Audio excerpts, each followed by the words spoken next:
When I look at what truly shaped me, the moments that made me, and how I became a successful magazine editor and beauty activist for women of color, I have to credit the city that made me. This was a place and a time most people don't know existed. Any Jerseyite will tell you where this is. The third busiest corner in the world. Crossroad of the state's #1 city, Newark. It was filled with powerful women, life-defining friendships, and a city made of brick that had heart and soul. My Newark story spans 3 generations of firsts, unlikely success stories, and those who made a difference, not only in their own lives, but in the lives of others. To understand how I got here, I need to take you there.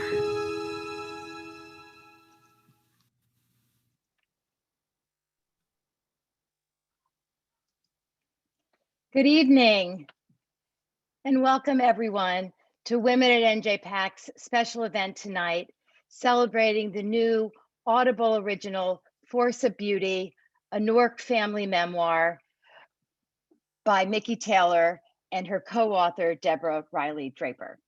I am Sarah Rosen, and I serve as the Managing Director of Women at NJPAC. Throughout this past year, NJPAC and Women at NJPAC have been happy to bring you enlightening programs and discussions right into your home. And tonight, we're so glad you're with us for another fantastic event. We're going to get right to our program because we've got a great program planned for you. And I'm delighted to welcome our panelists and our moderator for this evening. First, Mikki Taylor. Mikki is the editor-at-large at Essence Magazine, an author of several books, and a proud member of the Women at NJPAC Board of Trustees. As the former beauty and cover editor of Essence Magazine, she has produced literally 500,000 of covers for the magazine and is known as an expert in inner and outer beauty for women of color. Her latest Audible original memoir is the focus of our event tonight. Welcome, Mikki. We're so glad to have you. Honored to be here. We also welcome Deborah Draper, co-author with Mikki of Force of Beauty and an award-winning filmmaker. We know Deborah from her film Olympic Pride, American Prejudice, which we screened last year at NJPAC on March 9th, which was one of the very last live events that we held at the Arts Center. Welcome, Deborah. We're glad to see you again and have you back. I'm excited to be here. I can't believe it's the rollout of A Force of Beauty tonight with NJPAC. 1 year later, we're back together, Mikki, within. Yes, indeed. So great. So great. Michelle Miller also joins us to moderate our panel. Michelle has been a journalist at CBS News since 2004 and is currently the host of CBS Saturday Morning. Michelle is a great friend to NJPAC. Hi, Michelle, welcome. Hello, NJPAC. I was so glad to be here. And guess what? I too was there on March 9th, wasn't I? Yes. So it is a true reunion. Thanks for having me. So we are so glad to have you here. We are waiting for a special guest. I don't know if he's arrived yet. We are thrilled that the mayor of Newark is going to join us at some point this evening. So before we get started and I throw it over to Michelle, I'm going to just let you know about our timing. We have a good 45 minutes for this conversation among the panel and our guests, and we will have 15 minutes of Q&A from the audience. So please use your Q&A function to ask questions of our panelists, and we'll get to as many of those as we can this evening. So Michelle, I'll turn it over to you, and thank you for joining us. And tonight, we're glad to have you. Thank you, Sarah. So I presume that the mayor is not with us quite yet. He's not here yet, but as soon as he is, he'll pop into the screen. Okay, that's perfectly fine because we are going to roll with the punches. And I have to say, I listened to this fabulous Audible original in the car from Los Angeles down to Orange County and back down to Orange County and to Woodland Hills. It was a brilliant friend to me on the drive. Oh my gosh. Two things I have to say, two things before we jump into a real quick romp down memory lane. The first of which, Mikki, I did not know you two were born in Michelle. So there is Michelle Obama. There is yours truly, Michelle. And truly, Michelle, Mikki, Sarah, Taylor. I love it. Yeah, it is a Michelle Best. It is a Michelle Best. That's right. And a force of beauty. And well, thank you. And thank you. Deborah's just laughing. I have to ask, because both of you kind of came into this, because you guys are friends and we're friends on a project prior to this. But Mikki, I mean, you've told so many other people's stories. I want to know, what was it that made you reach back and reach deep? Because this is not an easy process to not only tell your story in memoir form, but through an Audible original in this audio format. Well, you know, it was a journey for me, Michelle. And at times it was compelling. It was riveting. It was emotional. But I had no better archaeologist, historian, sister friend than filmmaker Deborah Draper to hold my hand and to guide me and even to direct me in the studio through this process. You know, embodying, you know, my family, unearthing all these records, birth certificates, marriage certificates, death certificates. I had to go back to 1881 and start the process there. And Deborah doing parallel research, you know, about what happened in the city. And then sometimes I felt like if I went out and got the broom for the Wicked Witch of the West, Deborah would say, you need to go back and get our hat too. And so there I would go again, and it would take me to the cemetery. It would take me, you know, out of state, if you will. And it was really, there were times when I had to call my emotions to order, especially in the studio and walking back and having made these discoveries about the many tragedies in my family, the strength that it took for the matriarchs to live in the day that they lived in, to make a way out of no way, and understand that expression deeply that was spoken of in my home.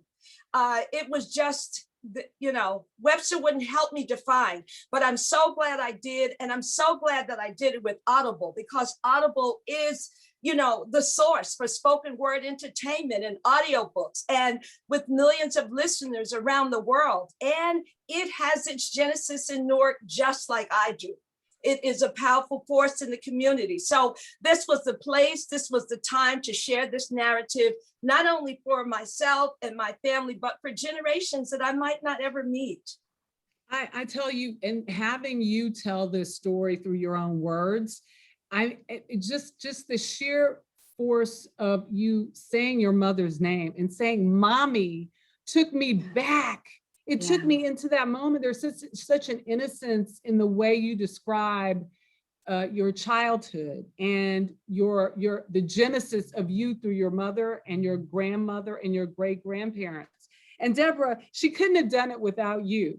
And I know that when it comes to research and dotting I's and crossing T's, you are the queen, because, you know, I've interviewed you on Olympic Pride, American Prejudice. I've read that book.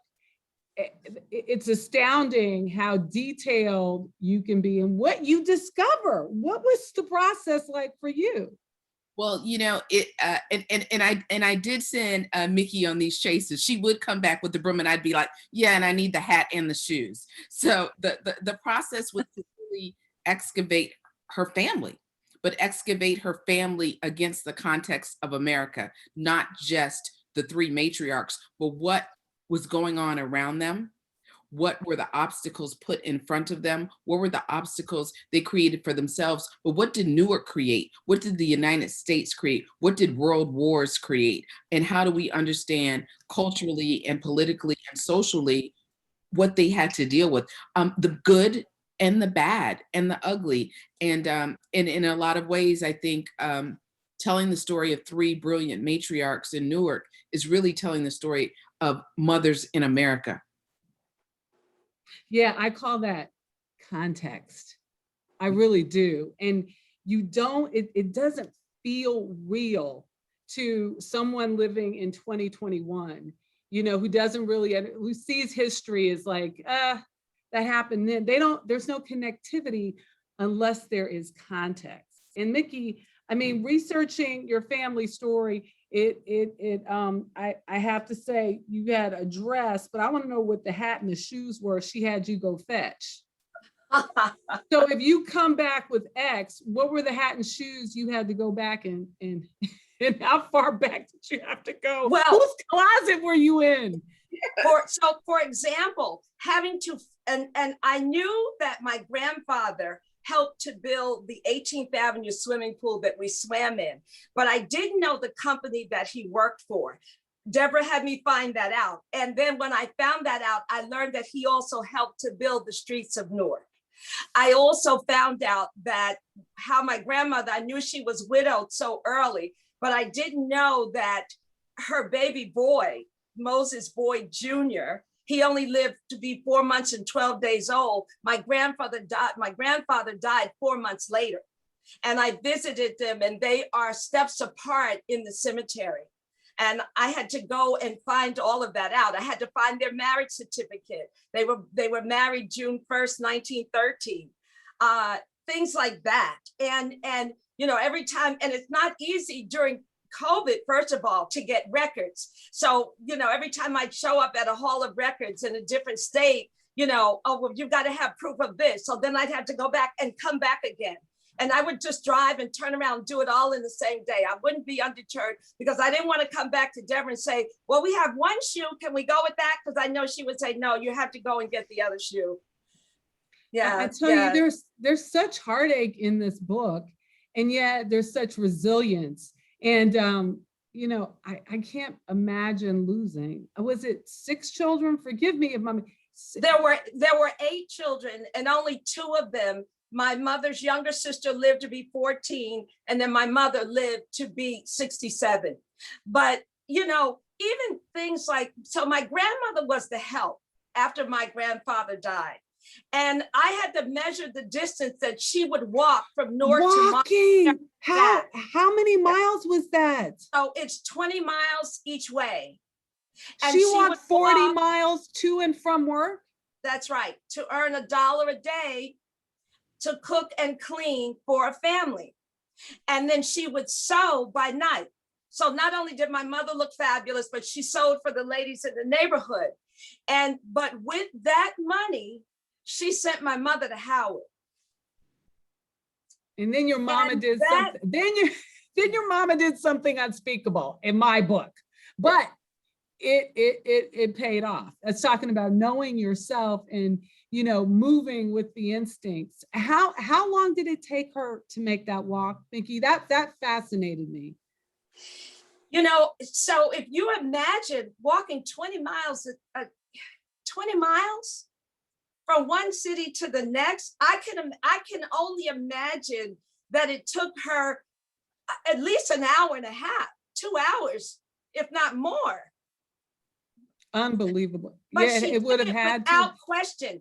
And she kept heat in the home. They had to buy coal. And there were times when they would hover around this old coal stove, but she sent my mother to Central High looking fabulous, sent her off to Howard with the suitcases packed. She did it. She did it. We're talking about walking. So I'm going to ask that we walk down memory lane with you just a bit and cue the video.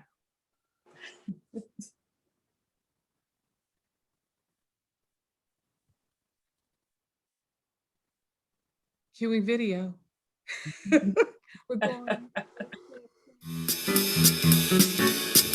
Mikki Taylor has been a leading authority on beauty and style for women of color for over 30 years. And today, she's taking us on a tour of her hometown to show us the places that have inspired her journey. Mikki, you grew up here in Newark, New Jersey, and your new memoir chronicles that. Tell us more.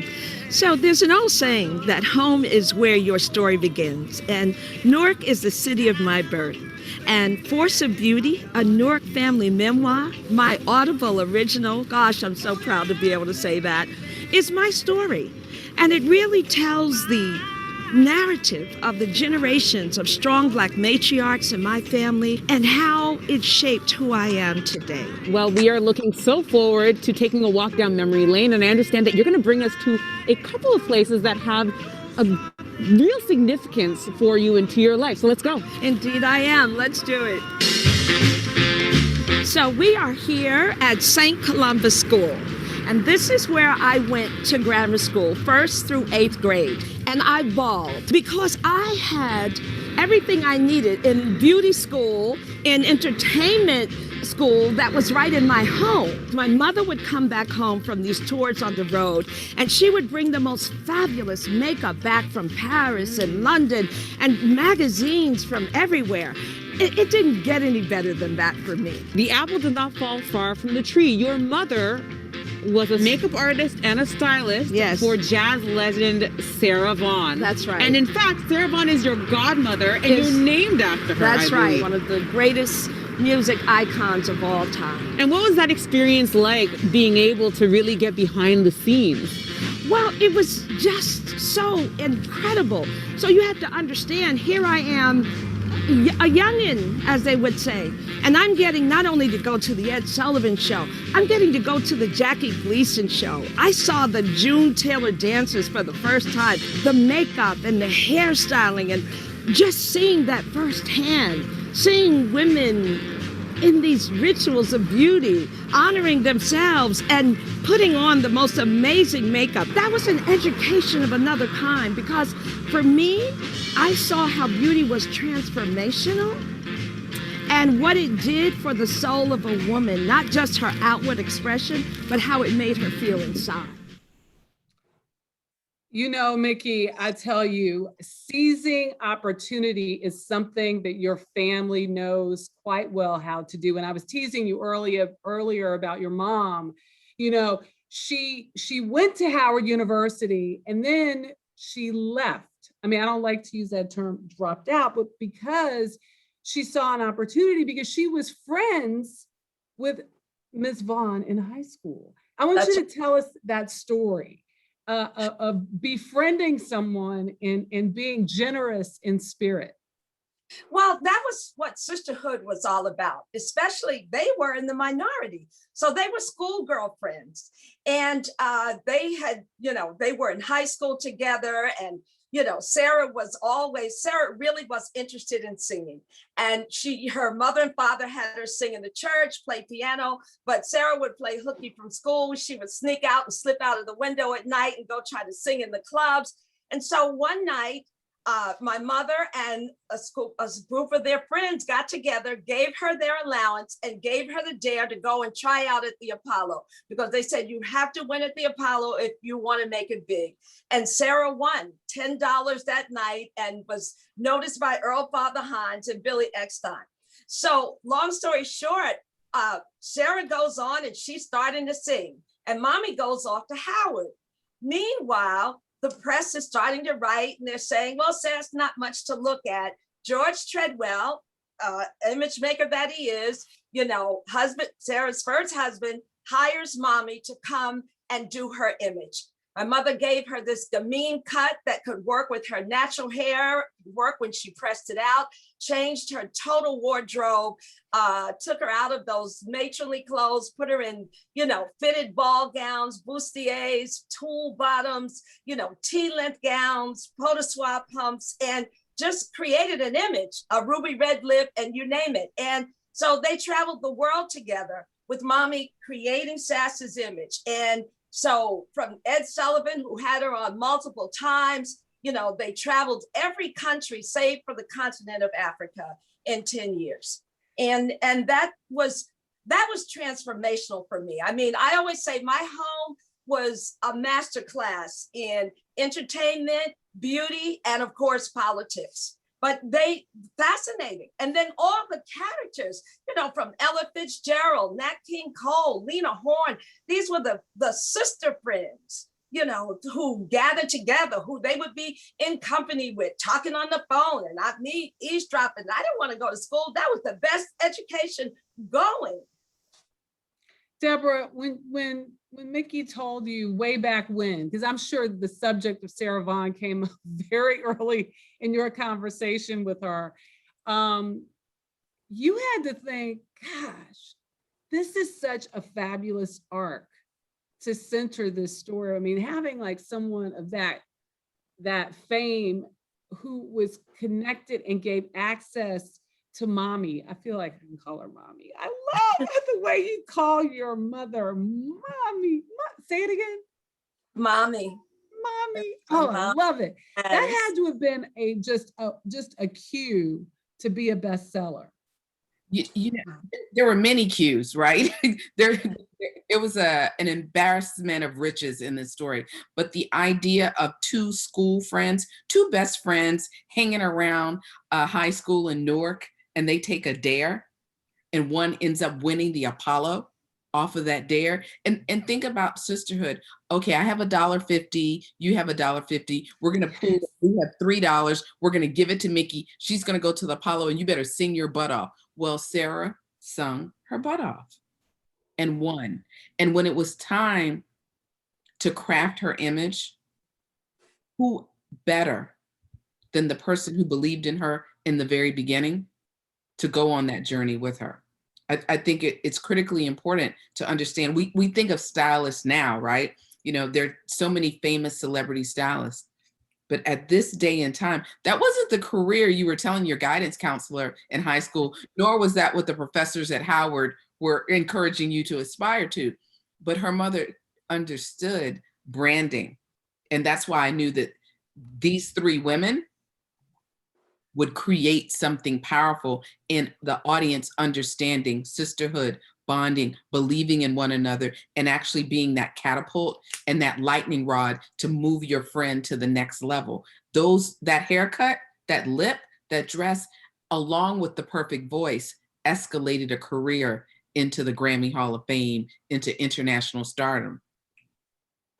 In the house, not for nothing, Sarah lived across the street from us, and she bought the house we lived in. I was born into 26 Avon Avenue. Sarah lived at 21 Avon Avenue. She bought the house so my mother could be close. That's a best friend, right? That is a bestie. She's like, oh no, we're having too much fun. That's a ride or die, as we say these days. That is a ride or die. And it's almost what's so ironic about it, though, Mikki, is that you did deliver almost the same message, aha moment, when it was time for you to go off to college. Yeah, because it was very interesting. I remember sitting my parents down. I convened them, and I told them that I wouldn't need the money they had saved for me to go to college, that I wouldn't need that to do what I was going to do. And my pops, my stepfather, he was taken aback, because you are African-American in America, you are going to college. And my mother was not shocked at all. My mother said, well, tell me what you intend to do, and I will help you do it. And that was that. And she understood, because my grandmother supported her all the way. And I came of age with two edicts. You had to remember, the first one was, if the best is possible, then good is not enough. And the second one is, to be risk adverse is to be success adverse. So for my mother and she was not only hairstylist, makeup artist, and wardrobe stylist to Sarah, she was her gal Friday too. So there was my mother with that Corona gray typewriter, typing letters all over the world, arranging hotel rooms and riders before they called it, and calling in the furriers and the this one and that one. And she couldn't afford to drop a ball, and she wasn't able to text. So yeah, my grandmother supported her in that manner, whatever she wanted to do. And mind you, when I was born, my mother went on the road the first time when I was 4 weeks old. She returned when I was 4 months old. They would be gone for anywhere from 6 weeks to 6 months at a time because they were traveling initially by ocean liner. But she had my grandmother's support, and my grandmother had her back for her dreams.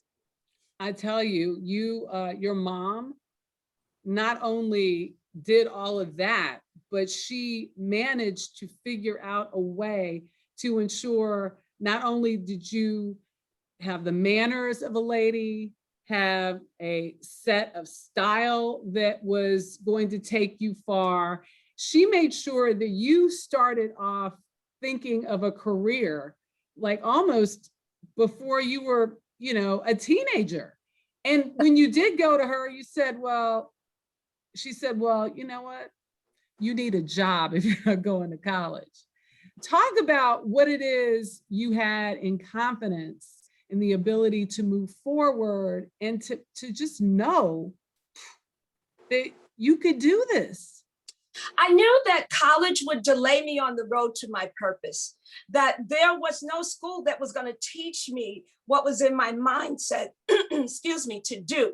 I remember before, when I was in high school, my mother changed my name. She came to me one day and she said, I'm going to change your name to Mikki, and this is how you're going to spell it. And she said, you're going to need this to do what you're going to do. And I didn't question it. I mean, dreams and ideas and visionary thinking just was always in the flow in our house. And so if my mother said something, that was the gospel. So when it came time to graduate from high school, I knew that I didn't need a formal education by way of college to do what I was going to do. You have to remember, I came of age in my mother's beauty salon as well. When she came home off the road, she opened a beauty salon in the heart of Newark. Hair styling, an award-winning colorist, styling everyday women and celebrities alike. And I had the first opportunity to see what beauty meant to Black women who, by and large, were the invisible women. I never saw a Black woman in a magazine until my mother brought Essence home in 1970. Despite all the magazines she brought home from all over the world, I heard their conversations. I saw how they mixed makeup and how important it was to them. And so for us, if you saw an opportunity to do something on your watch, you needed to do it. And so for me, I knew beauty was a path. And I entered in as a model. My mother hooked me up with a gal from Wilhelmina and Black Beauty who showed me the ropes. I remember the first time I went in for a go-see, I had natural hair. They said, they'll never see you like that. I came back home, my mother straightened my hair, sent me back in. I got booked that day and sent out on a go-see and got the assignment. So she knew the rules of the game, and she knew that you enter in where you can, but don't get in there and conform, get in there and transform. And so, trailblazing was something that we were challenged to do in the house. We weren't, challenged to fit in or just get a job. No one ever talked to us about getting a job at all. So it was pretty clear to me, and I wasn't daunted by it at all, not at all. If you see it, you can be it. I mean, exactly. That was the promotion. Exactly. That was the Mikki Taylor promotion. I want us to roll on more from your life and your journey.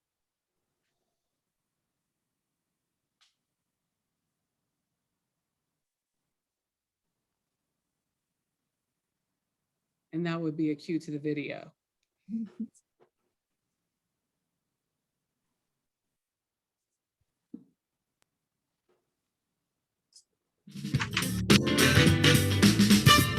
We are now at the second stop of our Newark tour. Where are we now? So we are standing right across from Newark's legendary Symphony Hall. Here we would go to see Aretha Franklin and James Brown and the Ebony Fashion Fair. Black women, all shades, if you can imagine. Hair textures. The people watching was extraordinary.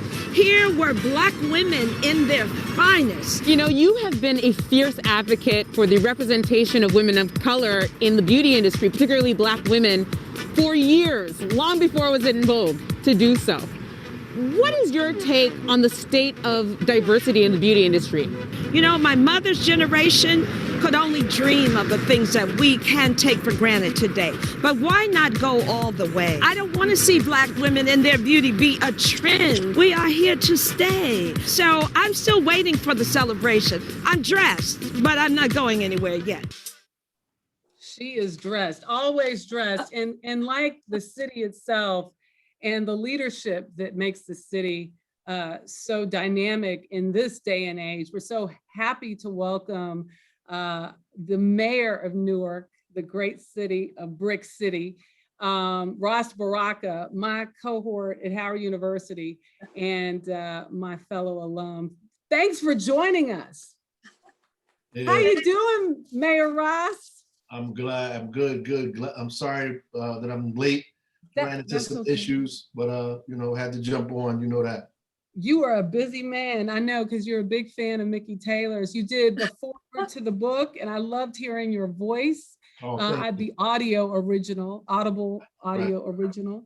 And I just have to say, what made this Force of Beauty such a compelling listen is the way in which you and Deborah have infused it with such rich history, Mikki. But the mayor, both of you came up in this great city, and I want you to talk together in a way that brings us into what it was like for you, Mayor Ross, in growing up in this great city, as it also too came to a head. I was enjoying what Mikki Taylor was saying as I popped on, in the pictures, that Ebony Fashion Fair at Symphony Hall, the old Moss Theater looked incredible in there. And I bet you there are people who wouldn't even imagine that those kind of things happen in our city. Like, I lived across the street from one of the largest fashion designers, models, all kind of stuff was going in on 10th Street between Clinton and Madison Avenue. Most people didn't know that, right? And that was happening, and it was burgeoning, and it still has an impact all over the country, the world even. The work that came out of there, and all kind of artists and writers and activists were in my house across the street from there. So Newark has a very rich history, whether you're talking about Willie the Lion Smith, Sarah Vaughan, Mikki Taylor, a whole bunch of people came, born and raised, bred in this town. And, we just don't get the credit like we deserve most of the time. But listen, it's a time for everything. Yep. And I think it's just Newark's time right now. It's been Newark's time for so long, and it really is a tale of an American city in telling all of the stories of American cities across this nation. Deborah, if you could add to what the mayor pointed out, we only seem to remember what happened, 54 years ago, the horror of 54 years ago. And you talk about it in the book, but what's so important for people to understand in this context of the before, that time, and the after? I think what's important for us to understand, and hello, my friend, Mr. Mayor, good to see you. Right. Good seeing you. Yes.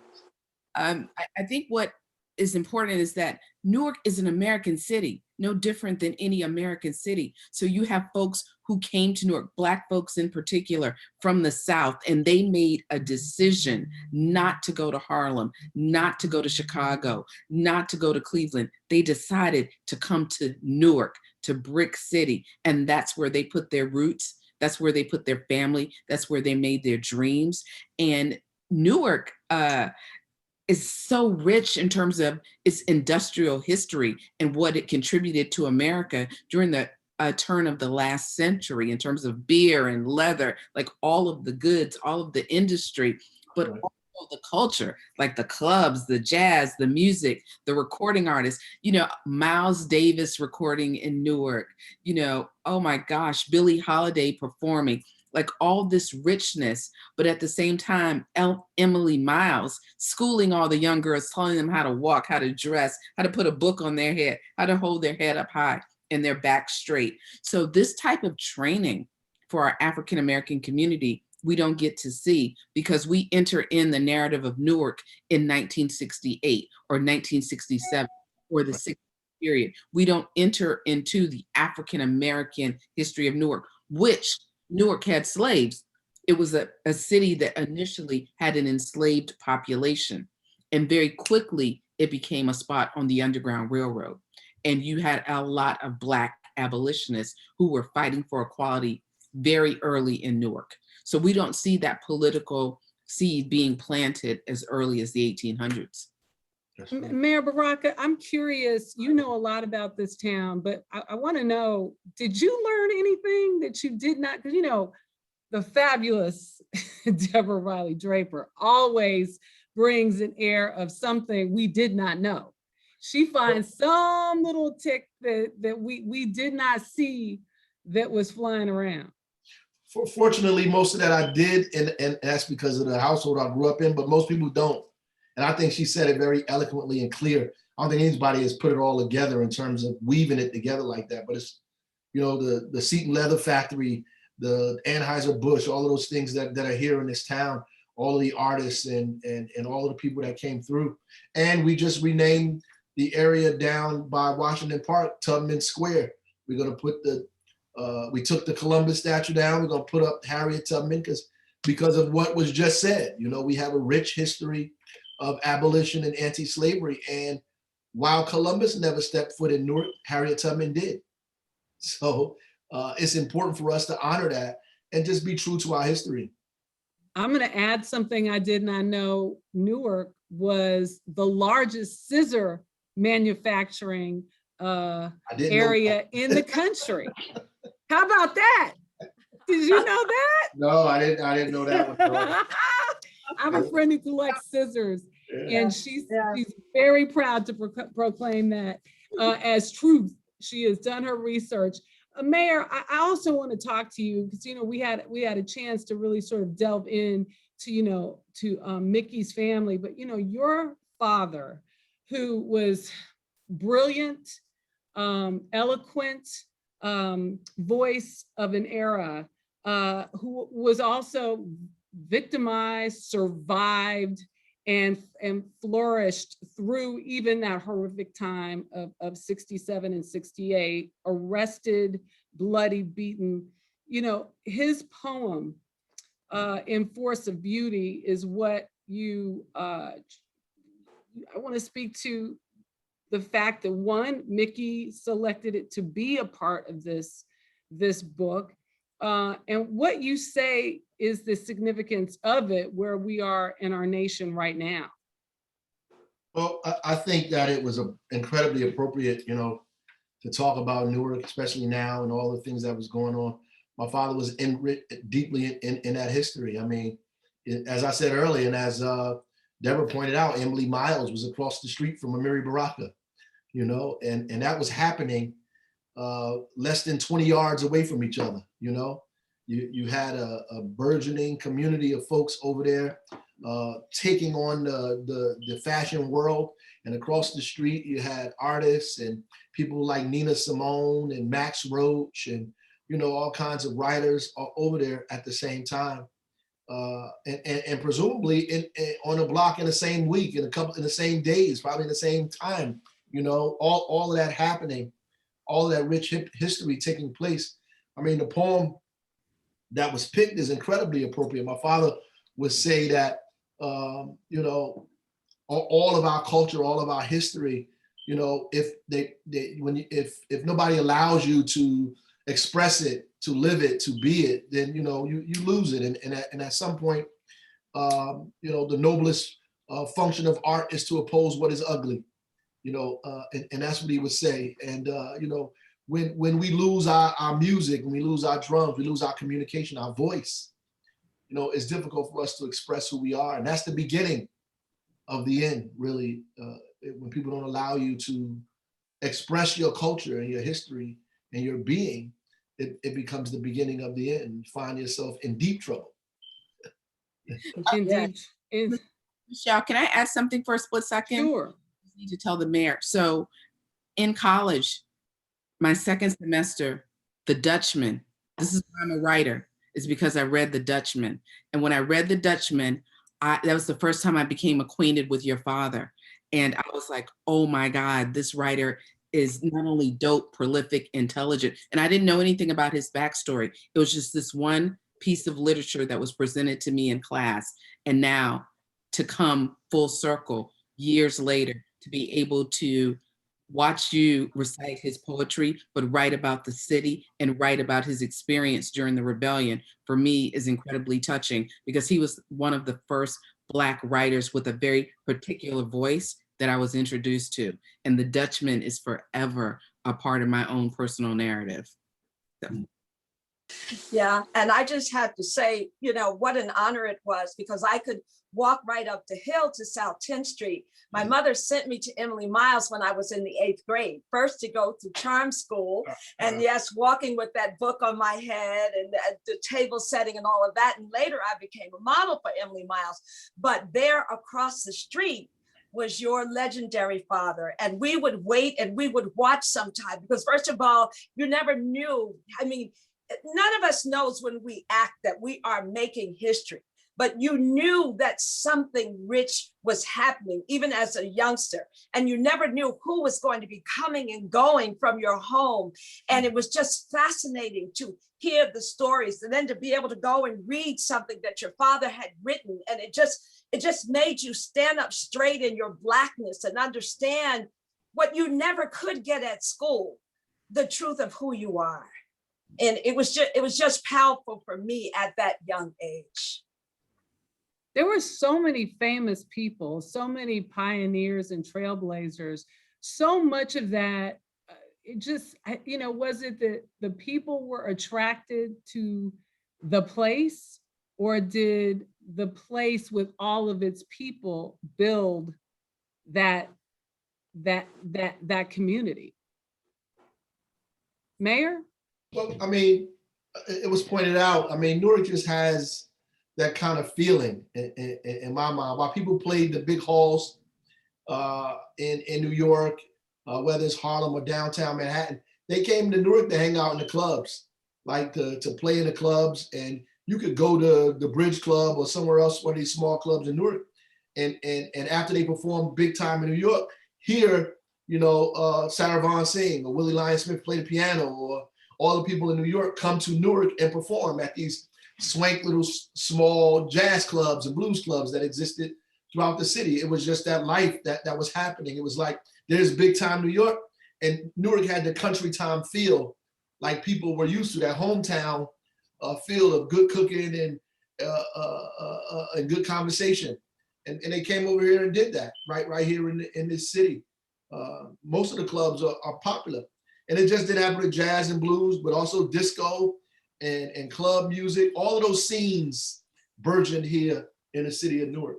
Where's the club to hang out at now? I know that's right. We have to bring those back. After COVID, I want to go to the club. I want to see Mikki there. I want to see Deborah there. And I want to see you there. We used to have at least 4 or 5 of them in Newark, brother.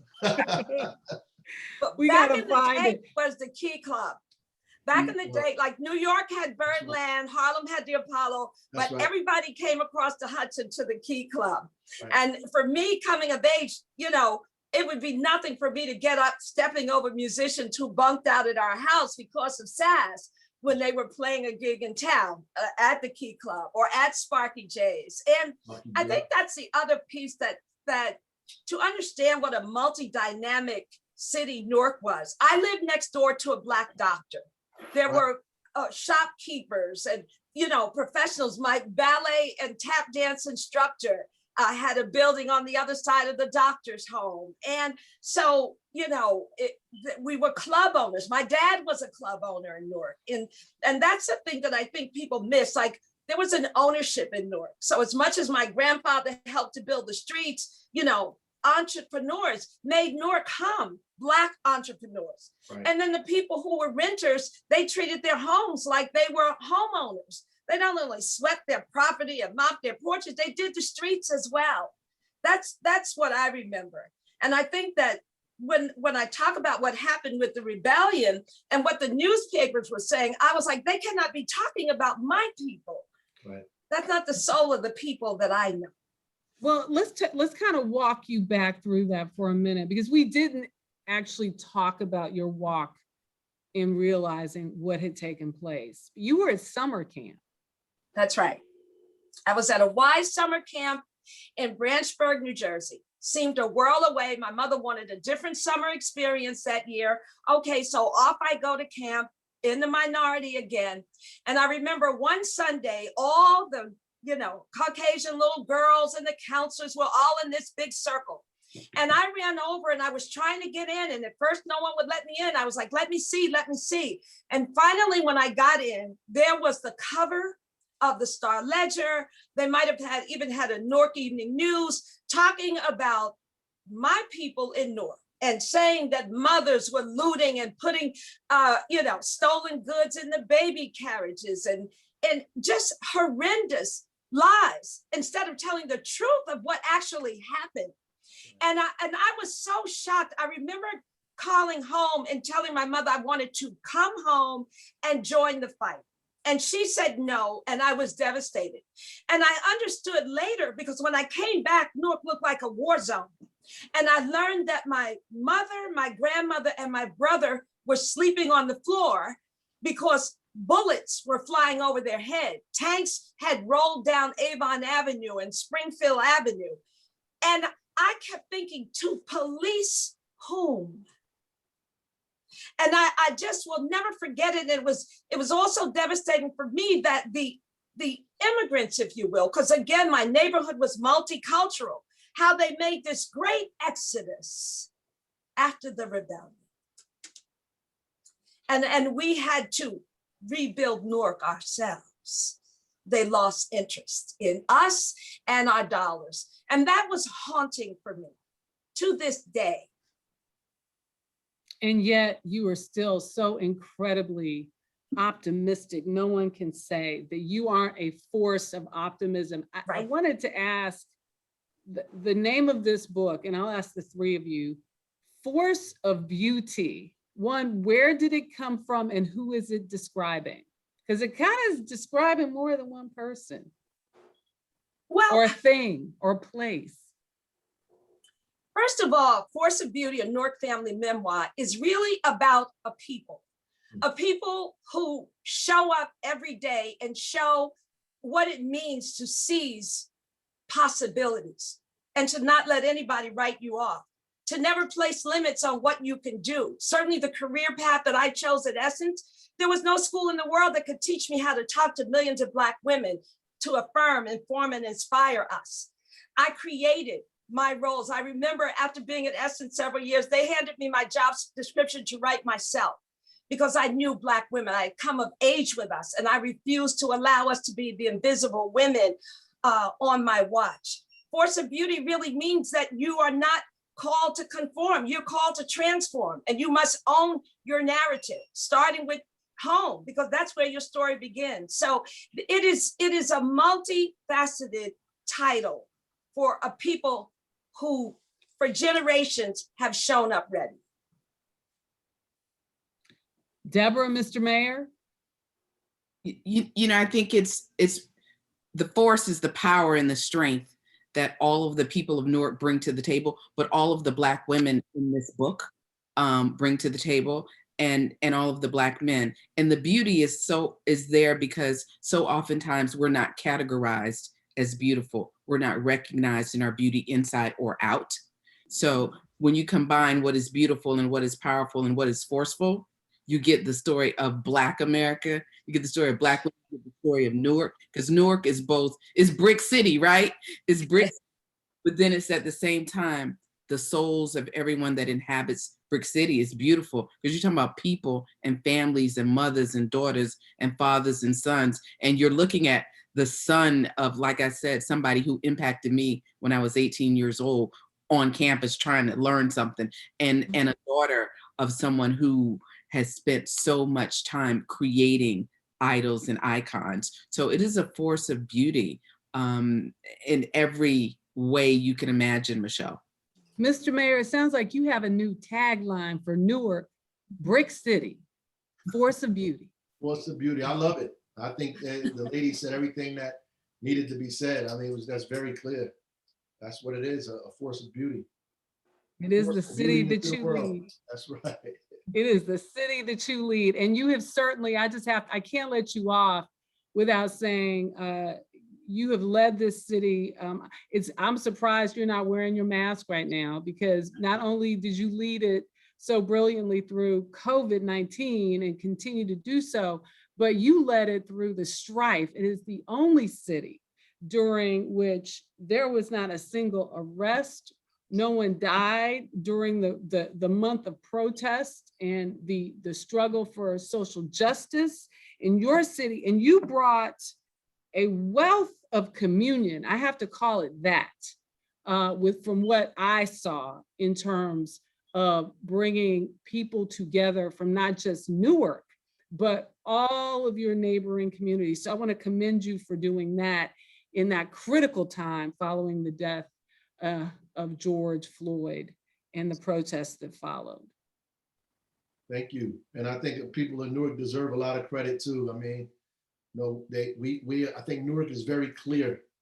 We've been through this before, and we know what we need and what we don't need. And I think that played a lot of it. And I think it helped that I was the mayor at the time. But our activists are very seasoned in our city, and the community did a great job. Isn't that something that you were in the seat of power, the seat of understanding at a time in which that context, that history, that legacy is incredible, right? It is incredible for such a time as this. Yeah, it really is incredible.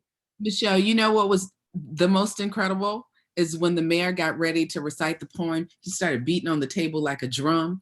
And yes. First bang on the table when he was getting to the poem, it was incredible. And we're like, oh, this is gonna be so good. We didn't know him as his live voiceover artist. Yeah. Now he adds that to his repertoire. Yes, Mayor, voice and the rhythm. Yeah. And much like a griot, when you think about it, much like a griot. Well, Mayor Baraka, we know you are so incredibly busy. And before we move on to our Q&A point of discussion, we're going to let you excuse yourself.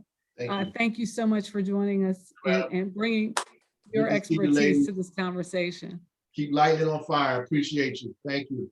Appreciate you. Thank you. Bye. So we're going to let our studio audience, or actually our Zoom audience, dig in right here. And the first question up, Mikki, is what advice for young women of color interested in fashion or beauty do you have? And how have things really changed over the last 40 years, 50 years since you entered that industry? Well, more of us are at the table. And we're changing the conversation around diversity and inclusion, and really changing it from being a theory to something that really benefits all of us. Certainly more of us are in the laboratories now. We're in marketing, we're in research and development. And the language that is spoken to us, the images that are placed before us, all shapes and sizes, it's getting better. There's still untapped territory and ways to go, but it has changed a lot. And I really think that what I say to us is, if you have a vision for it, don't wait for a path to follow, blaze the trail. When I think about the positions that I held, I created them, I created the job description, and I titled them. But the real deal was about the work. So what do you see that needs to be done, and how will it bless others? Because it's so much bigger than you. And it really has to be centered in what's missing in the market. So that's the advice I give to everyone, interns, people who are looking to enter the industry. Don't try to follow the path. Enter in where you can, absolutely, but come in there to transform, to make a contribution. I can tell you, certainly as an editor and as a manager, I've never hired anyone who wanted a job. I always hired someone who came to contribute. Blaze the trail. Sounds like that's what you're telling folks to do. Deborah, how can we get these stories in front of our young people? This is the question to you, who do not buy books or join these Zoom events. I mean, kids are on their cell phones, they're into social media, they get so much of their their context, and some of it's not really real. Their information from these devices, the internet and social media. So how do we change that? Well, I think a vehicle like Audible begins to change how we consume stories, because it allows you to be able to consume that story on your phone or on your iPad. And it allows them to be able to listen to it while they're walking on the beach or we're on the train, on the subway. I think finding the right platforms, finding the right vehicles, but I also think it's our collective responsibility. Part of our force of beauty is being able to force these platforms to put more stories that need to be told on them. Yes, there's a time for the levity and a time for the play, but there's also a responsibility and an accountability of all the content platforms to be able to tell our stories, the fullness of our stories, the deepness, the richness, the beauty of our stories, in a way that our young people want them, and to not make the stories seem so far away, right? And seem like it's not now, that it's not relevant. Mikki's coming of age is as relevant today. She did everything her parents told her not to do, like kids now.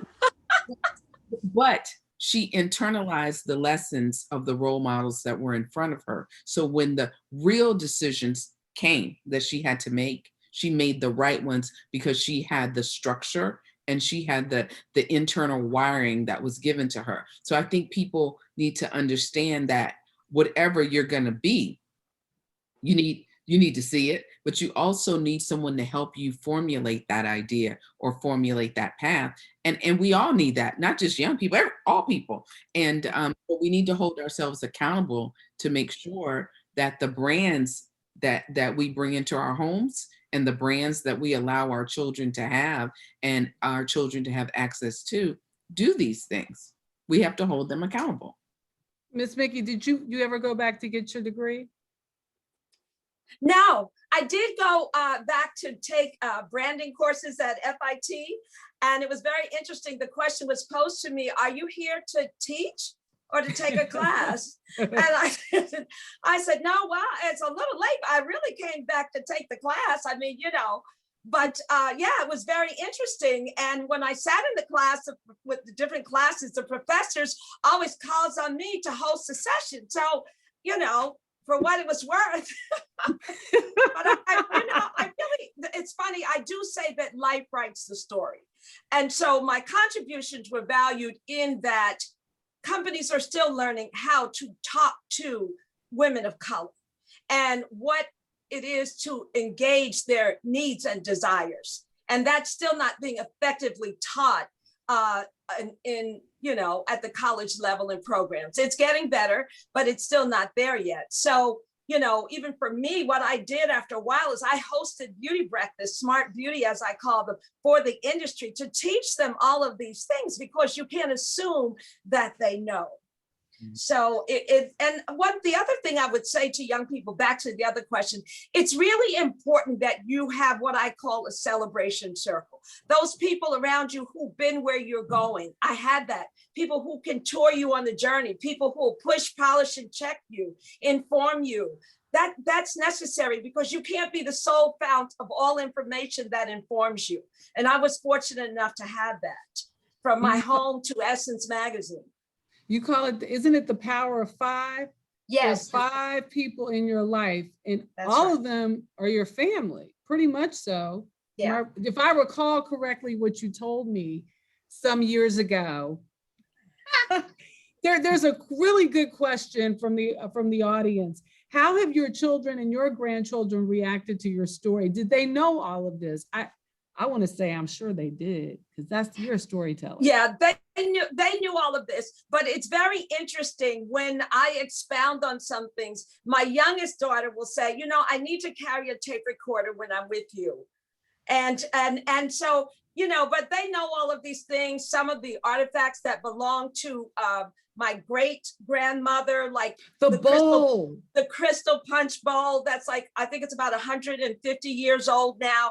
We have that. It's been passed down through generations. There are things that we have that they will inherit, but more richly, the story that's written on their heart, because they know how these things came about and how they were used in our family. Folks want to know how you continue to look so ageless. I want to. Oh my gosh.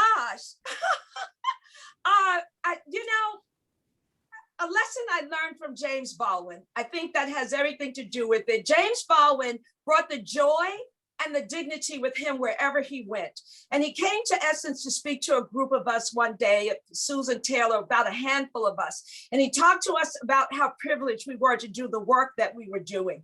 And I think that the joy that he expressed, that smile that would light up a room and infect you with like, why don't you? I think it's because I own the joy. And I also have a deep-seated faith that, I read somewhere that God said that he knew the plans he had for me. And I try to stay on that plan because they're really good. You wanted to say something, Deborah. Did I cut you off? No, I was just laughing. I want to know what's next for both of you. I mean, Deborah, you have a couple of projects in the works, and one that's just in the process of being released.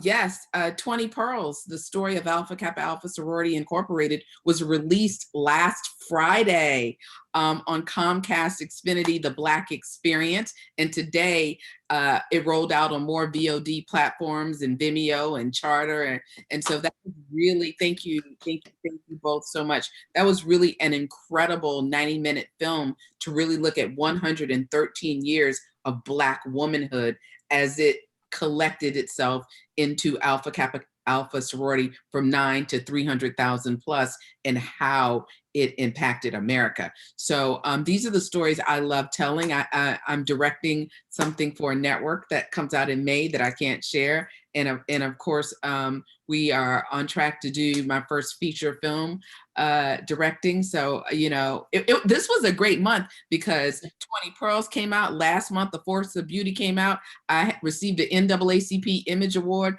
an outstanding literary biography competing against President Barack Obama. Neither one of us won in that category, but it was all good. Who won? Remember, don't ask me. But wait a minute, did you? You did not. But no, did you? And what the Pearls? Did you do all of the interviews during COVID, or were there parts that were Zoom? I mean, how did you? We once I committed, and Mikki will tell you, like when she said she had to go get stuff from me, when I committed to doing this film. So there's an incredible team of people at Coffee Bluff Pictures and the other folks that rode this ride with me, and we shot during COVID, and it was something else. But I think once we committed, we realized that this story was incredibly important and one that needed to be told. And then when we had the shot to interview Madam Vice President, we took it. We're like, you know what? We are going to create our bubble, and we're going to take that bubble 12 hours up I-95 to Washington, D.C., and we're going to sit down and create the most sanitized interview space known to mankind and interview, at that time, Senator Harris. So Again, full circle. I mean, just like the stars aligned in this moment. I mean, I get chills when I think about, it's almost like the ancestors laid it out. We talked about this, Michelle. We talked about this March 9th. Right. I do. That's I remember. Right. Yeah, but I was waiting for my phone call for my conversation. But New York and New Jersey was on lockdown, right? Mikki, what is next? So Deborah and I, first of all, are joined at the hip, and we have some film projects down the road that I can't talk about. Why not? Start my own film company to tell unexpected stories about women of color. And this is born out of the work that I did with Essence in terms of video shorts. We're working with everyone from Rosa Parks to Michelle Obama. And I just had a passion for being on that side of camera and directing these stories and writing these stories as a shot by shot, kind of thing. And I just, it's gotten real good to me, juicy, as they would say. And so we have some projects down the road that I'm really, really excited about. You know, I really want to know all about them, but I won't put you on the spot any more than I already have. I will end the discussion unless there is something else you'd like to impart. But I will end with saying the two of you are two of the most infectious personalities